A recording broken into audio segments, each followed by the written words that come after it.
السلام عليكم ورحمة الله وبركاته.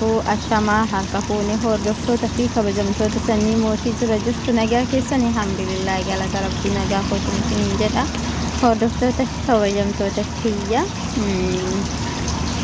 iddoo gaaddisa iddoo bareedu ta'aa jiran sinin jedha. Mee boota tana sini argisiisa. Boota baay'ee bareedudha jechuudha.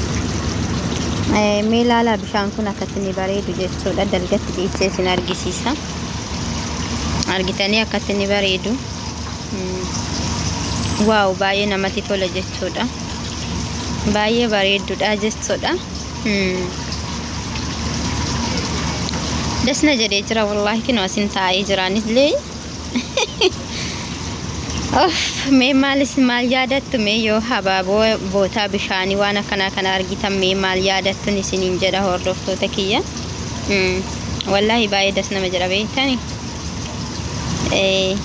أكاسي نسنين جرا هرجت شو دا غورسة تكشوي في تلي سني كبر إيدو هردفتو تفك بجمتو تكية نتيجة شو دا شمرني بيا على يوجر أمنو كنا hundumti keenya badaanillee gaariinillee bakka tokkotti waamamnaa jechuudha. Hundi keenya iyyuu jechuudha. Kan gaarii godhillee kan badaa godhi shamarran biyya alaa jedhamnaa jechuudha. Hundi keenya iyyuu shamarran jechuun dammoo shamarummaan tunu jechuudha.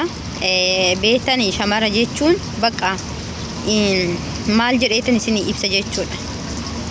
Shamarri bakka waanuma hunda jedheetin ibsa jechuudha. Ani akka kiyyatti shamara jechuun kalaas yaane wallahi makaraan hedduullee jechuudha ishii ragaha fakkeenya fi dhiirri yoo rakkatellee uumaa miti beektani bira taruu danda'a. Shamarri garuu wallahi jechuudha baay'ee ulfaataadha jechuudha shamarran keenyarra wanti gahullee jechuudha. Garuu shamarran biyya alaa yoo jedhan kan ammoo badaanillee gaariinillee bakka tokkotti waamamnan isiniin jaa hordoftoota fi kabajamtoota kiyya jechuudha.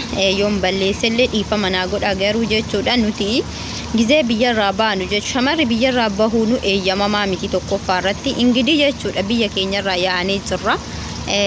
Erga biyya keenyarraa baane nuti jechuudha wannoo ta'uu qabnaa jechuudha.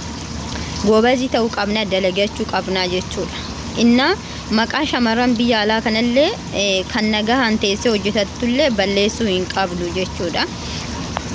Shamarran keenya biyyarraa hin dhufanii yoo biyyarraa dhufanii biyya ormaa kanatti jechuudha. Biyyuma kamiyyuu haa ta'u ni baduu jechuudha. Mana madaamiti waraqata ofii gatanii badanii jechuudha. Tokkoffaa irratti jechuudha namni waraqata hin qabne hattuudha jechuudha. Hattuudha biyya ormaa kanarra taa'uunu fiqaada hin qabanii jechuudha. Hattuudha jechuudha. Itti gaafatamummaa hin qaban jechuudha. Akka biyya keenyatti mattaawaqaa malee gara tokko deemtee